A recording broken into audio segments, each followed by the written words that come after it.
kemudian saya juga sudah mengajukan konsep kepada Pak Presiden terpilih tentang makan gratis itu, upayakan betul-betul mengoptimalkan sumber daya lokal. Apa mungkin untuk mendorong juga program makan gratis di periode mendatang, Pak, menjadikan nasi jagung sebagai salah satu mestinya nanti harus sudah mulai ada, memang betul. Jadi sebaiknya program siswa makan gratis ini harus mendirikan semacam pendidikan ya kepada generasi kita tentang diversifikasi pangan. Ya, diversifikasi pangan, bahwa karbohidrat itu tidak hanya di beras, banyak sekali sumber bahan makanan yang karbohidratnya tidak kalah dibanding dari beras. Karena kalau semuanya tergantung kepada beras, dan itu akan betul-betul kita tidak mungkin mengejar. Semakin hari kualitas makan siang gratis itu dibuat kualitasnya semakin menurun. Kemarin ya Muhadjir Effendi itu jauh-jauh studi banding ke Brazil buat pelajari makan siang di sana yang senilai 4.400.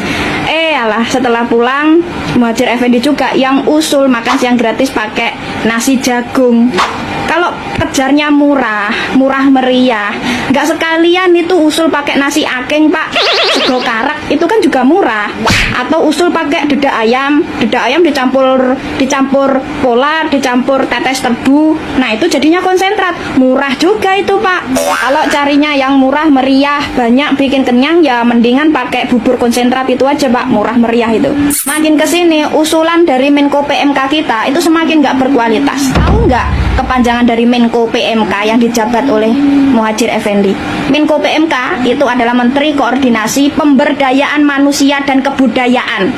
Judulnya melip banget, pemberdayaan manusia dan kebudayaan. Tapi jenis usulannya bener-bener nggak membangun, gitu loh. Kemarin usul anak-anak kuliah bayar kuliah pakai pinjol. Sekarang usul jenis makanan makan siang gratis pakai nasi jagung. Ya mentang-mentang sekarang Muhadjir Effendi sebagai ketua pengurus tambang yang diberikan pemerintah kepada Muhammadiyah, seenak jidatnya aja kasih usulan untuk rakyat. Seharusnya kalau usul itu kan minimal diuji coba di keluarganya sendiri.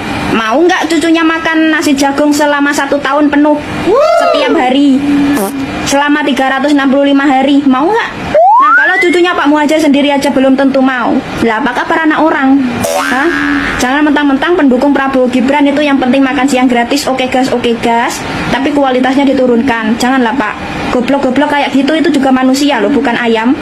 Kok sering sekali membuat blunder untuk usul-usulan yang aneh-aneh gitu, dan nggak kapok-kapok gitu. Dia berkali-kali salah, berkali-kali blunder, nggak kapok-kapok lagi gitu.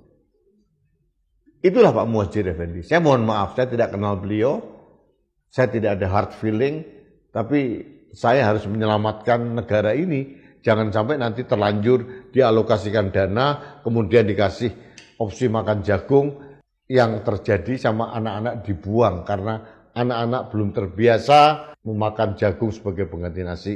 Atau jangan-jangan usulan Pak Muhadjir ini mengendorse importir jagung. Masa serendah itu Pak Muhadjir sih? Viral guys, Gibran sebut nasi bisa diganti dengan mie untuk makan bergizi gratis. Begini pendapat dokter gizi.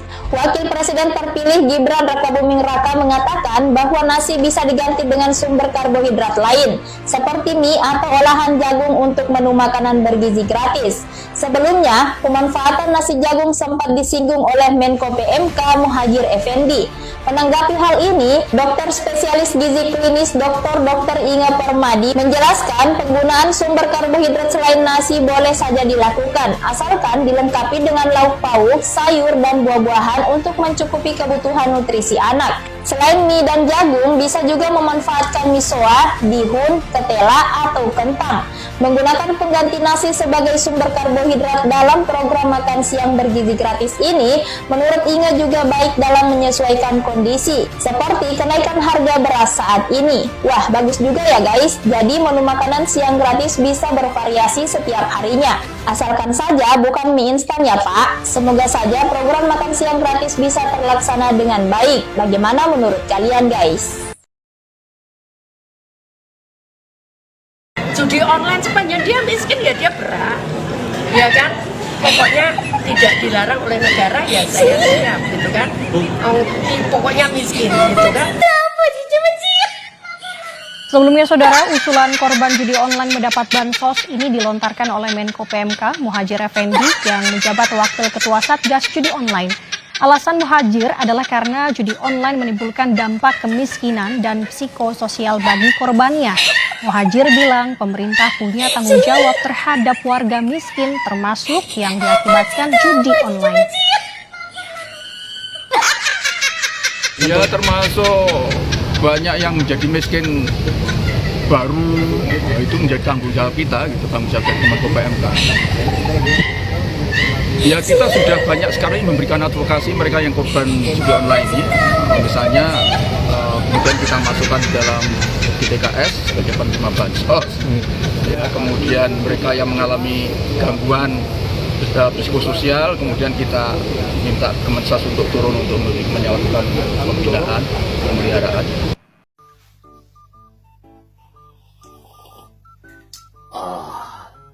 Pemirsa, usai bertemu Jokowi, Nadiem Makarim selaku Kemendikbudristek batalkan kenaikan UKT tahun ini. Kita bahas. Sudah ada bersama kita sebentar Menteri Kemendikbudristek Bapak Nadiem Makarim. Selamat malam Pak Nadiem. Iya Bang Karni. Bagaimana ceritanya? Kemarin Anda getol sekali ingin menaikkan UKT. Tapi setelah Anda bertemu Presiden, tiba-tiba UKT tidak jadi dinaikkan. Bagaimana penjelasan Anda? Silakan Pak Menteri.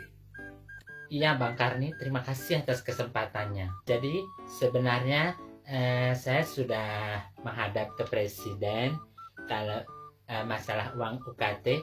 Pada intinya saya juga cemas sebenarnya melihat angka-angka tersebut.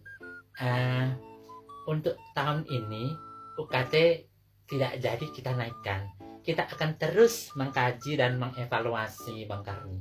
Jadi apakah Anda kemarin tidak berdiskusi dulu dengan Presiden sebelum wacana kenaikan UKT itu diramaikan?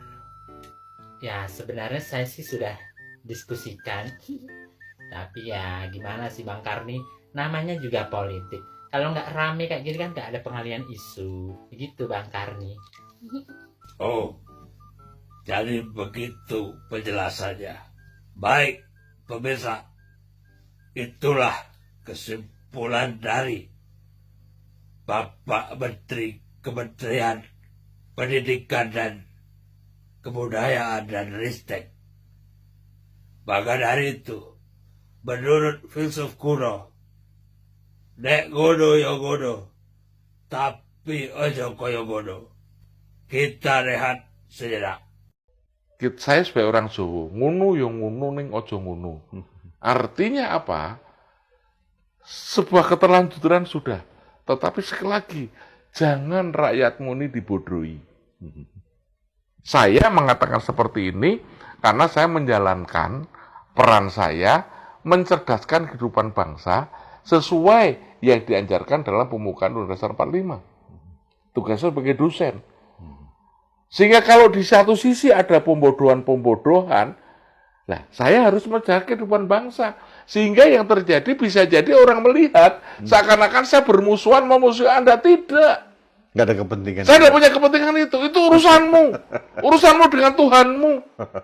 Tapi saya punya kewajiban untuk menjaga kehidupan bangsa, mengingatkan. Karena itu apa? Literasi tidak akan pernah berhenti saya melakukan. Gitu.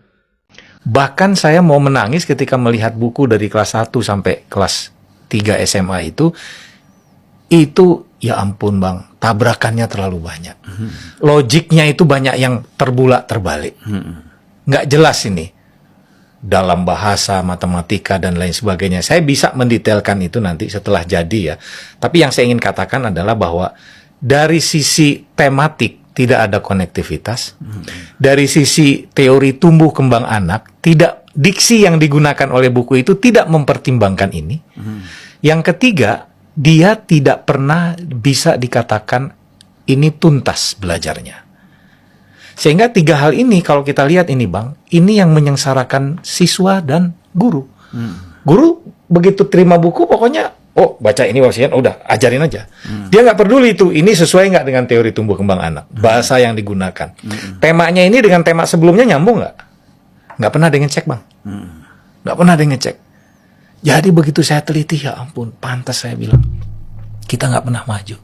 Karena buku teks itu, mau kurikulum merdeka, KTSP, dan lain sebagainya. Begitu saya cek per subjek, per tema, konektivitasnya, diksi yang digunakannya, saya patut menangis melihat itu. Jadi karena itu saya sekarang memberanikan diri sedang menulis buku teks sendiri. Yang saya perhitungkan itu apa? Satu, logical framework dari temanya itu betul. Jadi kalau sebuah substansi, kapan anak diperkenalkan trigonometri, kita harus tahu ini usia berapa dan ditaruh di kelas berapa, misalkan gitu. Ini sekarang tabrakan Bang. Konsep misalkan hukum-hukum kimia dan lain sebagainya, diperkenalkan di kelas berapa? Konsep biologi yang paling dasar itu apa? Jadi biologi itu belum apa-apa, anak kelas SD itu udah diajarin soal binatang. Dirinya sendiri belum paham. Jadi maksud saya banyak konsep-konsep di antara tema-tema buku ini itu Bang nggak pernah ini jadi perhatian orang DPR, nggak pernah jadi perhatian menteri. Padahal di sini pusat kebudayaan ini yang bisa mengubah karakter anak itu adanya di situ. Dan saya boleh meyakinkan diri bahwa saya setelah membaca buku teks yang beragam itu, saya boleh mengatakan buku teks itu justru yang membodohi kita.